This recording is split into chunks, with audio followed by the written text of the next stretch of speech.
Let me start by saying I'm not the kind of guy who makes rash decisions. I think things through. I plan, I measure twice, cut once, as we say in the trade. But what my wife said to me on that Tuesday morning in July changed everything. The moment those words left her mouth, I knew my marriage was over. Not just damaged, over. My name is Cole Rivers. I'm 31, and I'm a certified welder. AWS D1.1 structural certification, industrial work, the kind that keeps the lights on and the bridges standing. I make around 52 grand a year at Phoenix Steel Fabrication, plus whatever I pull in from my side business, fixing motorcycles and ATVs out of my buddy's garage. It's honest work, hard work, the kind of work that builds things instead of just talking about them. I started welding right out of high school when college wasn't an option. My old man walked out when I was 16, left my mom with 2 kids and a stack of bills that would make a banker weep. I could have gone the college route, sure, but someone had to work. Someone had to keep the lights on. So, while my classmates were partying at Arizona State, I was learning to run a perfect bead on 6G pipe joints and earning my certifications. 13 years later, I can weld anything you put in front of me. Stainless, aluminum, exotic alloys, doesn't matter. My hands are steady, my work is clean, and my reputation in the Phoenix metro area is solid. When contractors need critical structural work done right the first time, they call Cole Rivers. That's worth something in this world, even if it doesn't come with a corner office. Up until that Tuesday morning, I was married to a woman named Brooke Palmer Rivers, marketing director at Pinnacle Luxury Properties, one of those high-end real estate firms in Scottsdale that specializes in selling $8 million desert mansions to tech executives and retired hedge fund managers. MBA from ASU, 6-figure salary, company car, the whole package. She was good at what she did, convincing wealthy people that they needed more house than they could possibly use. We'd been together 4 years, married for 3.5. Met at a bar in Tempe, where she was celebrating a big sale with her colleagues, and I was decompressing after a 14-hour shift, installing structural supports in a new hospital downtown. She was impressed that I built things that saved lives. I was impressed that she saw value in what I did, instead of just asking when I planned to do something better. Those early days were good, really good. She'd pick me up after work sometimes, still in my welding leathers, and we'd grab dinner at hole-in-the-wall Mexican places where the food was authentic and nobody cared if your hands were still stained with metal dust. She said I was real in a way that her corporate world wasn't. Grounded, authentic. All those words that people in her industry threw around but rarely encountered in their actual lives. But things changed after. We got married. Slowly at first, then faster. The comments started small. Suggestions about maybe taking some business classes, hints about pursuing management opportunities, casual mentions of her colleagues' husbands who'd made something of themselves in finance or tech. Nothing direct, nothing cruel, just a steady drip of implication that who I wasn't quite enough for where she wanted to be. Her family complicated things.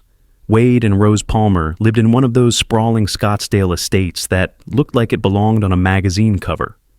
Wade was a retired investment advisor who'd made his money helping rich people get richer. Rose was a former interior designer who now spent her time on charity boards and country club committees.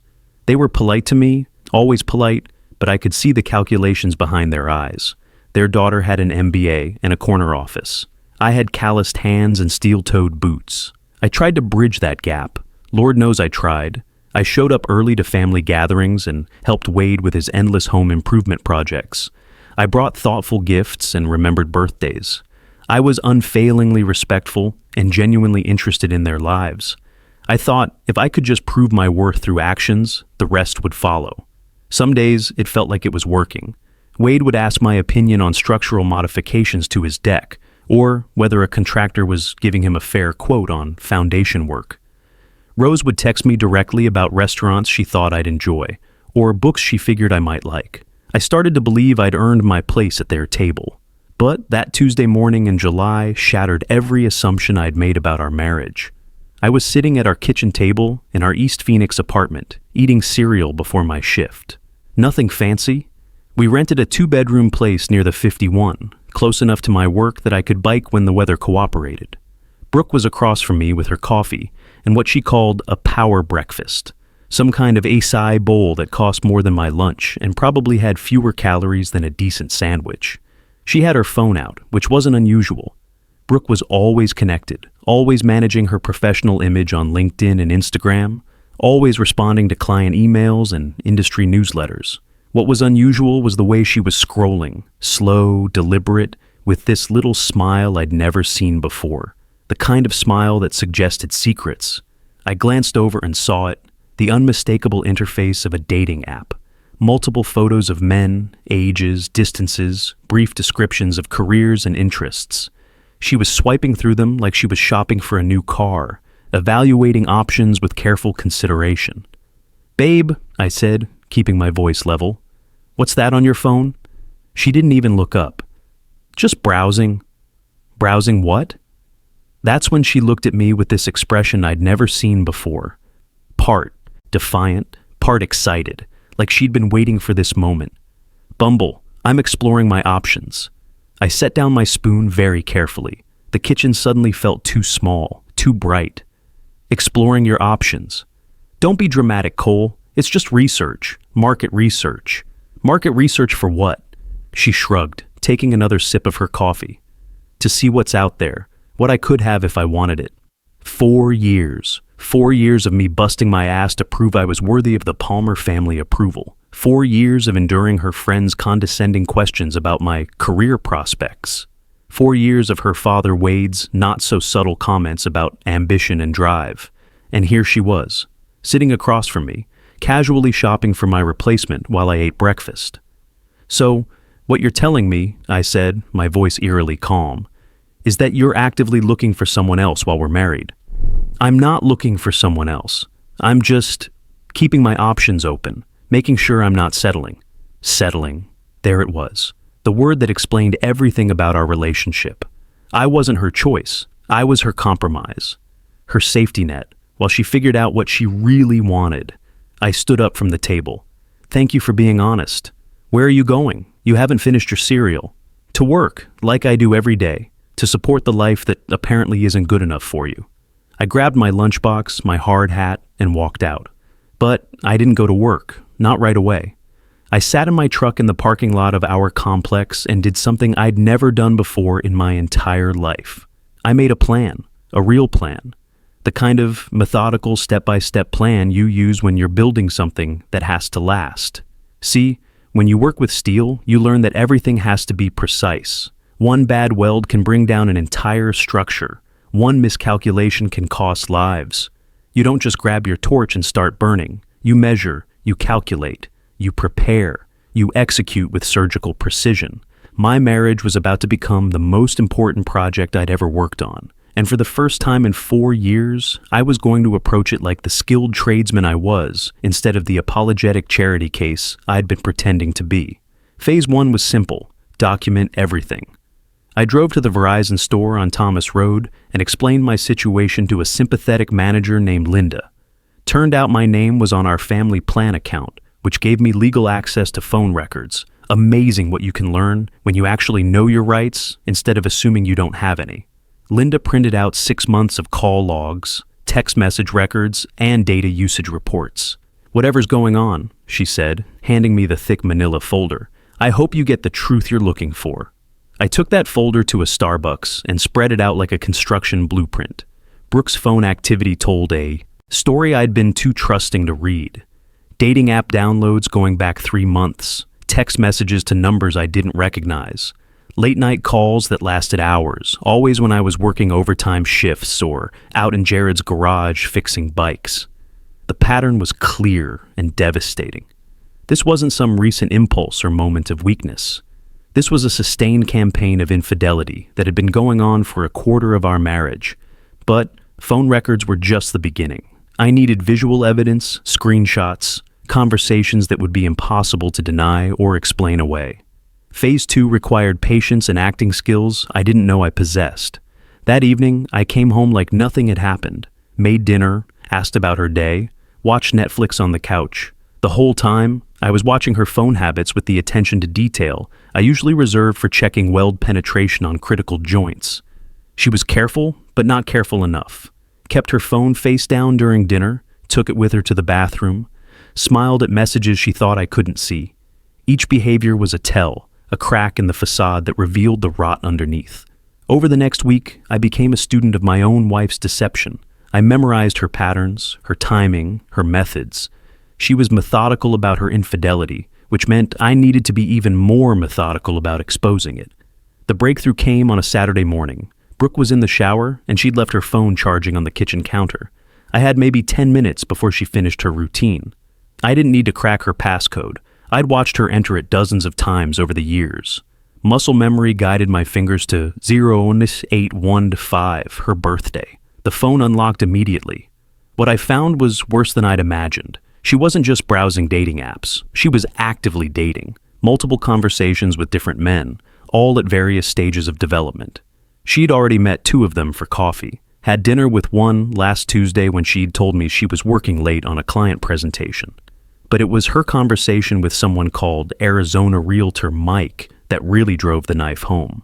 "So, when are you planning to make the move?" he had asked 2 days ago. "Soon. I'm just trying to figure out the logistics. Cole's a good guy, but he's not really going anywhere. I need to be strategic about this transition." "What's stopping you?" "Honestly, I'm embarrassed. My family likes him, and breaking up a marriage for lack of ambition sounds shallow. I need a better reason." "Maybe the reason doesn't matter. Maybe you just deserve better." "I think I do. I work so hard to build my career, and I come home to someone who's content fixing motorcycles in a garage. I love him, but I can't respect him anymore." I screenshot every single conversation, every dating profile, every message that revealed her true feelings about our marriage, about me, about the future she was planning without me. The evidence was damning, but I needed more than screenshots. I needed context. I needed to understand the full scope of her deception before I made my next move. Phase 3, financial preparation. Monday morning, I opened a new checking account at Desert Financial Credit Union, far from the Chase branch where we did our joint banking. I started diverting portions of my paycheck, not stealing, just protecting what I'd earned through my own labor. My overtime pay from weekend shifts, money from motorcycle repairs, cash that came from my hands, my skills, my time. I also started documenting our shared expenses with forensic precision. Every bill, every payment, every financial obligation. If this marriage was ending, I wanted a clear picture of who owed what to whom, but the most important part of Phase 3 was legal consultation. Flynn Parker practiced divorce law out of a modest office near the courthouse. Former Navy, understood what honor meant, what it cost to have someone betray your trust. His consultation fee was reasonable, and his advice was invaluable. "Arizona's a no-fault state," he explained, spreading my evidence across his conference table. "But infidelity can still affect asset division, especially if she's been using marital funds to finance her dating activities." He studied the screenshots with professional detachment. "This is good documentation, comprehensive, shows pattern and intent. But, Cole, I have to ask, are you sure this is the path you want to take? Marriage counseling might—" She told her dating matches that our marriage was basically over. I interrupted. "She's been planning her exit strategy for months. I'm just accepting reality." Flynn nodded. "Then we need to control the narrative. Right now, she thinks she has all the power. She's making plans to leave you when it's convenient for her. We're going to change that dynamic." He walked me through my options, my rights, my strategic advantages. In Arizona, I could file for divorce based on irreconcilable differences. With her documented infidelity, I could request that she cover the legal fees. The evidence suggested she'd been using our joint credit card for dating expenses. Dinners, drinks, even a weekend trip to Sedona. She told me was a work retreat. "Document everything," Flynn advised. "Every lie, every expense, every conversation. Build an airtight case. And whatever you do, don't tip your hand until you're ready to move." For 2 weeks, I played the perfect husband while building my case like I was preparing for the most critical weld of my career. I went to work, came home, made dinner, watched TV, normal routine, normal behavior. Meanwhile, I was photographing credit card statements, copying bank records, and tracking her movements with the same attention to detail I use for structural inspections. The pattern that emerged was devastating and comprehensive. She'd spent over $3,000 of our money on her secret dating life. Expensive dinners at restaurants we couldn't afford. New clothes for dates she wasn't taking with me. A weekend spa trip with someone she'd met on Hinge, charged to our joint account while I worked double shifts to pay for our upcoming vacation. But it wasn't just the money. It was the systematic deception, the elaborate lies, the complete disregard for our marriage vows. She'd created an entire parallel life that had nothing to do with me except that I was funding it through my labor. The breaking point came when I discovered she'd scheduled a long weekend in San Diego with Arizona realtor Mike for the same week as her family's 4th of July barbecue. She was planning to tell me it was a work conference while she explored her options with her new favorite candidate for my replacement. That's when I knew it was time for the final phase of my plan. The Palmers' annual 4th of July barbecue was legendary in their social circle. Wade and Rose hosted it at their Scottsdale estate every year, a massive gathering of family, friends, colleagues, and neighbors. Politicians, business leaders, country club royalty.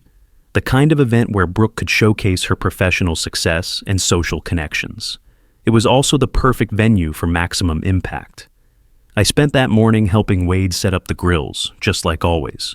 We worked in comfortable silence around his outdoor kitchen, multiple gas grills, a charcoal smoker, even a pizza oven he had had installed the previous year. The man took his entertaining seriously. "How's the welding business, Cole?" he asked as we tested the propane connections. "Good, really good actually. Just picked up a new contract with Sunbelt Solar, installing structural supports for large-scale solar farms. Green energy infrastructure is booming." "That's excellent. Real growth industry." He paused, adjusting the temperature settings. "Brooke mentioned you might be thinking about expanding. Business management courses or something?" I almost laughed. That was Brooke's fantasy, not mine. Her attempt to reshape me into someone more palatable to their social circle. "Actually, Wade, I've been thinking more about opening my own motorcycle restoration shop. There's serious money in custom work. People pay premium prices for quality craftsmanship." He nodded politely, but I could see the familiar disappointment. In his world, success meant corner offices and corporate titles, not garage bays and skilled labor. The guests started arriving around noon. The usual crowd of Palmer family friends, Scottsdale professionals, plus Logan Palmer with his newest girlfriend, and my brother Jared with his wife Faith. They were the only people there who understood that working with your hands was something to be proud of, not ashamed of. Brooke arrived fashionably late, straight from what she'd told. Me was a client emergency meeting. She was wearing a new sundress I'd never seen before, something expensive and attention-getting that probably cost more than most people's monthly car payments. She kissed me briefly on the cheek, for appearances, and immediately started working the crowd like the professional networker she was. I watched her for a while, really watched her. The way she positioned herself for maximum visibility, the way she checked her phone constantly, even during conversations with Rose's friends, the way she laughed just a little too loud at jokes that weren't that funny. Around 2 p.m., Rose settled into her usual spot by the pool with a wine glass in hand and that expectant smile that meant family business was about to be discussed.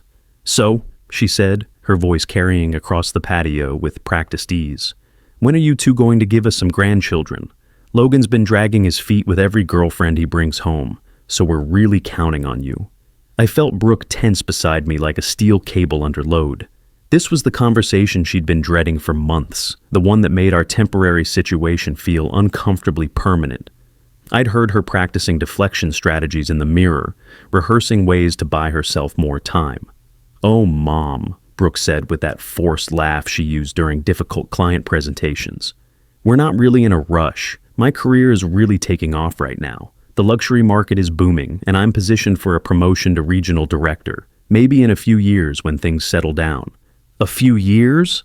Wade looked up from the grill, where he was monitoring his famous dry rub ribs. "You're not getting any younger, sweetheart. And Cole's established in his career. Steady income, good benefits. Seems like perfect timing to me." Logan Palmer chimed in from his lounge chair, beer in hand. "Besides, Cole would be a great dad. Remember when he taught me to change the oil in my truck? Had more patience than Dad ever did." Rose nodded enthusiastically. "That's exactly what I mean. Cole's so good with his hands, so practical. Any child would be lucky to learn from someone who actually knows how to build things." I could see the trap closing around Brooke. Her family's genuine affection for me, their assumption that our marriage was solid, their expectation that we'd naturally progress to the next stage, everything she'd been trying to avoid while she explored her options. That's when she made her fatal mistake. She looked directly at me with this expression of pure disdain and said, "Well, maybe if I find someone who actually has some real ambition and drive." The silence was immediate and absolute. Even the kids in the pool seemed to sense that something fundamental had shifted. Wade's hand froze halfway to turning the ribs. Rose's wine glass stopped midway to her lips. Logan sat up so fast, his beer nearly fell over. But I was ready. I'd been waiting for this moment for 2 weeks. I reached into my pocket and pulled out my phone with the calm precision I used when setting up a critical weld. "Speaking of ambition and drive," I said, my voice carrying clearly across the suddenly silent patio. "I've been wondering about your definition of those qualities, Brooke." I opened the folder of screenshots I'd prepared like evidence exhibits. Screenshots of her dating profile describing herself as practically single and looking for successful professionals who know what they want. Screenshots of her conversations with multiple men, each one a character in her elaborate deception. Because according to your Bumble profile, you're single and actively looking for a ambitious partner who can match your energy and lifestyle. And according to your conversations with Phoenix Finance, Guy, and Arizona Realtors, Mike, you're planning to upgrade as soon as you figure out the logistics. The phone felt solid and heavy in my hand as I passed it to Rose first. I watched her face go completely white as she scrolled through the evidence of her daughter's betrayal. The carefully curated profile photos, the flirtatious messages, the outright lies about our relationship status. "These are from last week," I continued, still speaking in that calm, measured voice I used when explaining complex technical procedures. "While I was working 16-hour shifts installing emergency structural repairs at Phoenix Children's Hospital, the overtime I earned to pay for our vacation to San Diego next month, the vacation you've been planning to take with someone else." Wade took the phone from his wife, his face transitioning from confusion to comprehension to something approaching disgust. Logan leaned over to look, his mouth falling open as he processed what his sister had been doing. "Cole, you don't understand," Brooke started, but I held up a hand. "I understand perfectly. I understand that you've been shopping for my replacement while I've been working to support our life together. I understand that you think I'm dead weight. You need to shed. I understand that you've been telling strangers our marriage is basically over while lying to my face about client meetings and work emergencies." I stood up, brushed off my jeans, and looked around the patio at all these people who'd spent 4 years trying to figure out if I was good enough for their daughter, their sister, their friend. But here's what I really understand, and what took me too long to figure out. I've been trying to prove my worth to someone who was never going to see it. I've been working my ass off to support a woman who was embarrassed by the very fact that I work with my hands instead of pushing papers in a climate-controlled office. I turned to Wade and Rose, who were still staring at the phone like it contained evidence of a crime, which, in a way, it did. "Thank you for 4 years of trying to make me feel welcome in your family. I genuinely appreciate the effort, and I'm sorry this is how you had to find out what your daughter really thinks of the man you trusted with her happiness. Cole, son, let's talk about this," Wade started, genuine distress creasing his features. "I'm not your son," I said quietly, but with absolute finality. "And she's not my wife, not anymore. She made that decision months ago when she started planning her exit strategy. I'm just accepting the reality she's been hiding from all of us."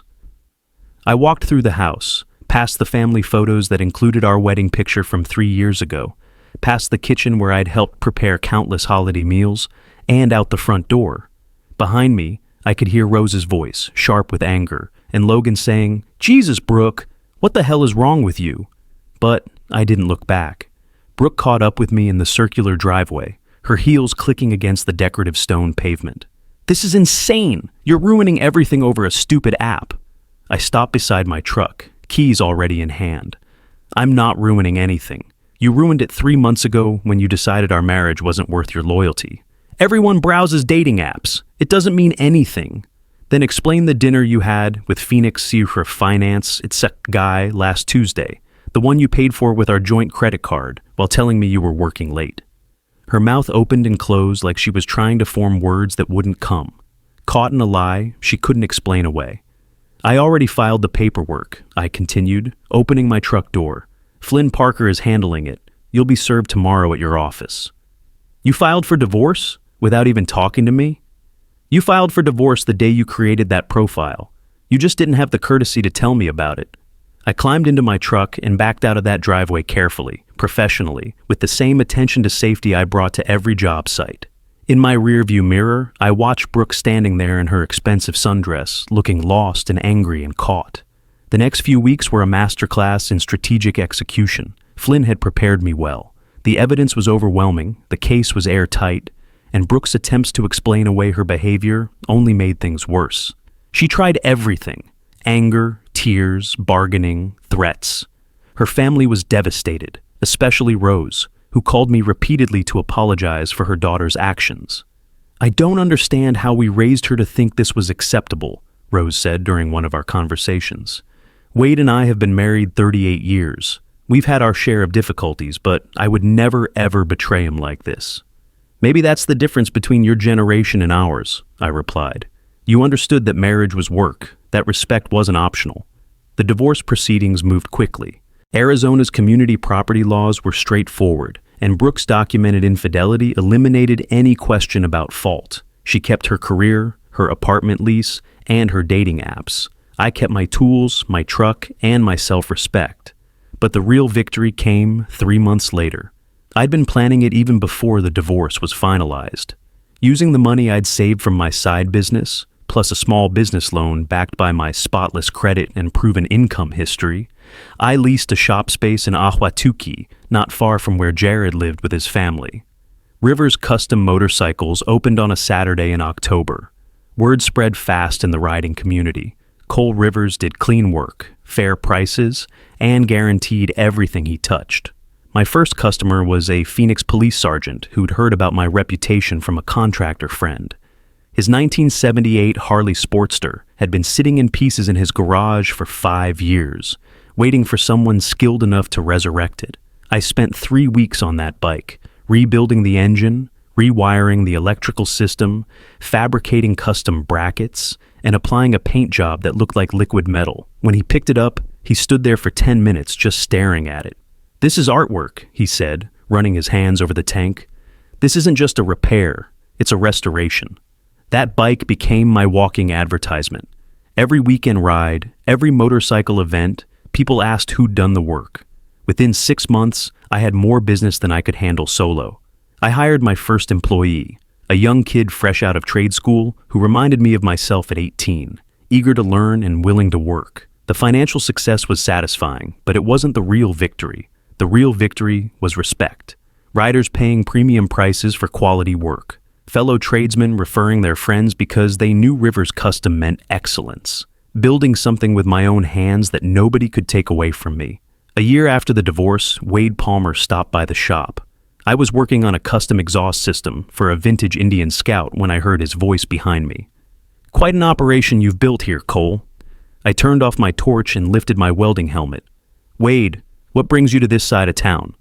"I wanted to see what you'd done with yourself. Rose heard about your shop from her book club friend whose husband rides." He walked around the Scout, examining my work with genuine interest. "This is beautiful craftsmanship." "Thank you. It's what I do. It's what you've always done. I just wasn't smart enough to see the value in it." He paused, choosing his words carefully. "I owe you an apology, Cole, not just for Brooke's behavior, but for my own. I spent 4 years judging you by the wrong metrics." I set down my torch and really looked at him. "What changed your mind?" "Watching what you built after she tore you down. Most men would have fallen. Apart, gotten bitter, made excuses. You just gotta work, built something better." He gestured around the shop, taking in the organized workspace, the quality equipment, the half-dozen projects in various stages of completion. "This is success, real success. Not the kind they measure on Wall Street, but the kind that actually matters." We talked for another hour, about the business, about Brooke, about the difference between looking successful and actually being successful. When he left, he shook my hand like he meant it. "You're still family to us, you know. Rose and I, we consider you the son we gained, not the son-in-law we lost." 6 months later, I got a wedding invitation. Brooke Palmer was marrying Arizona realtor Mike. The ceremony would be small, intimate, immediate family only. I threw the invitation away without opening the return envelope. Some people spend their whole lives looking for something better instead of appreciating what they have. Some people think grass is always greener on the other side of the fence. Some people measure their worth by other people's opinions and spend their entire existence trying to meet impossible standards. Me? I learned that building something real with your own hands, whether it's a custom exhaust system or a life you can be proud of, is worth more than all the options in the world. And I've never been happier to be exactly where I am,